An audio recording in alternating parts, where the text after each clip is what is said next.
ዘካ ለስንት ይከፈላል? ለሁለት ይከፈላል። ምንና ምን? ዘካተል ማልና ዘካተል ፍጥር፣ የገንዘብ ዘካና የፊጥራ ዘካ። አሁን እሷ እየጠየቀች ያለችው ስለ ዘካተል ፍጥር ስለሆነ እሱን ላብራራላችሁ።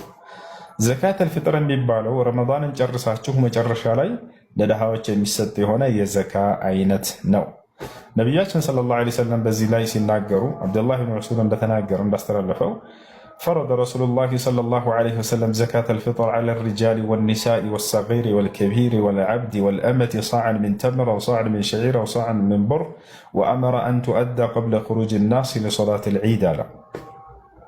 يا الله منك تنيا نبي صلى الله عليه وسلم زكاة الفطر بوند ملاي بسيت ملاي بتلك ملاي بتنش ملاي بباري ملاي بحر ملاي أكمو بشالة الصورة يقول له قديتها أدرقوال قديتها أدرقوال አቅሙ በቻለ ሰው ላይ ገብታችኋል ነው።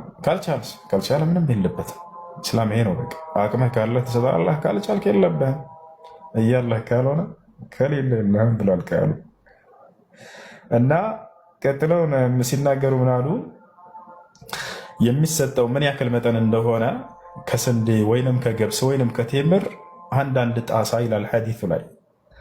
ለምን በእነዚህ ምሳሌ ተሰጠ ከተባለ በዘመኑ በአብዛኛው ሲበሉ የነበሩ ምግቦች በነቢ ሰለላሁ ዐለይሂ ወሰለም ጊዜ እነዚህ ናቸውና በዘመኑ ባለበት ነው ምሳሌ የሚሰጠው አንድ ነቢይ።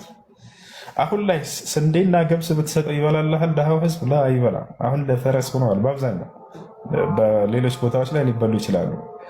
ስለዚህ አሁን ባለው ሩዝ ወይንም ጤፍ ወይንም ማሽላ እነዚህን ብትሰጧቸው የተሻለ ነው። አሁን በአብዛኛው የሚበሉት እነሱ ናቸውና በየዘመናቱ በአቅራቢያ በዚህ አካባቢ የሚበሉ የምግብ አይነቶች ሊሰጡ ነው የሚገባው። ነቢ ሰለላሁ ዐለይሂ ወሰለም በዘመናቸው እነዚህ ምግቦች በጣም ይበሉ ስለነበር ነው በእነዚህ ያደረጓቸው። ስለዚህ በአንድ ሰው ላይ አንድ ጣሳ ሲባል ግን የአሁኗ ጣሳ ናቸው ወይ? አይደለችም። ነገር ግን በነቢዩ ሰለላሁ ዐለይሂ ወሰለም ዘመን የነበረው ጣሳ ነው። ታዲያ ጣሳ ምን ያክል እንደሆነ በዚህ ዘመን እንዴት ማወቅ እንችላለን? ሼክ አብዱልዓዚዝ ብን ባዝ ተናገሩ። ምን አሉ? 2 ኪሎ ከግማሽ እና እስከ 3 ኪሎ የሚደርስ እንዲሰጥ ብለው ተናግረዋል። ስለዚህ 3 ኪሎ ብታደርጉላቸው መልካም።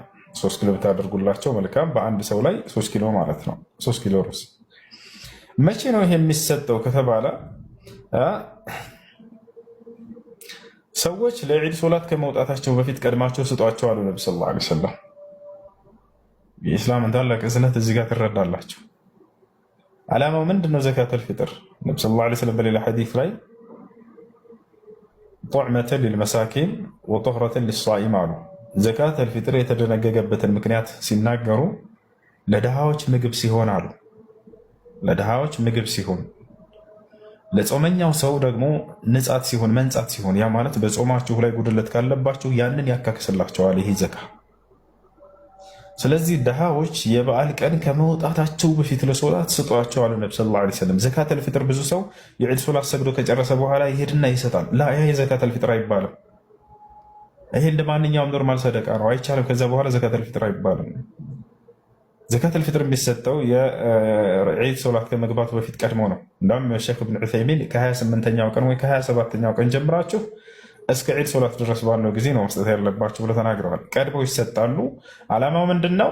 በዚያ በበዓል ቀን እነዚህ ሙስሊም ወንድሞቻችሁ ሰው ደጅ እንዳይቆሙ እንዳይለምኑ፣ ቢያንስ በደስታቸው ቀን እንኳን ልመና እንዳያደርጉ እነርሱን ለመቻል የተደነገገ ድንጋጌ ነው ዘካተል ፊጥር። አያችሁ ይሄ ነው። እና ስለዚህ ቀድሞ ይሰጣቸው።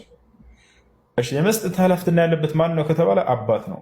ስለ ራሱ፣ ስለ ሚስቱ፣ ስለ ልጆቹ። ምክንያቱም ኃላፊነት የተጣለው በእርሱ ላይ ነው። አላህ በቁርአን ላይ አርጃሉ ቀዋሙነ ዐለ ኒሳ ብሏል። ባሎች የሚስቶቻቸው አስተዳዳሪዎች ናቸው ብሏል። የልጆቹም አስተዳዳሪ ነው። ወልዋሊዳቱ ዩርዲዕነ አውላደሁነ ሐውለይኒ ካሚለይን ሊመን አራደ አን ዩቲመ ረዳዓ ወዐለ ልመውሉድ ለሁ ሪዝቁሁነ ወኪስወቱሁነ ቢልማዕሩፍ። በተወለዱት ልጆች ላይ የሚበሉት ሲሳያቸውንና የሚለብሱትን የማሟላት በእርሱ ላይ ግዴታ አለበት ብሎ አላህ ተናግሯል። ስለዚህ የመቀለብ ግዴታ ያለበት አባት ነውና ሚስቱንና ልጆቹን የእነርሱን ኃላፊነት ማውጣት አለበት። የሚያወጣት ለማን ነው? ለራሱ፣ ለሚስቱ፣ ለልጆቹ። ለአቅመ አዳም ደርሰው ለሚጾሙ ካሉትም ከሌሎም ህፃናት ለሆነው ለተወለዱም ራሱ እንዲወጣ ነቢ ሰለላሁ ዐለይሂ ወሰለም አዘውላቸዋል። እሺ ላልተወለደ ልጅ ገና ለተጸነሰ ልጅ ማውጣት እችላለሁ ወይ?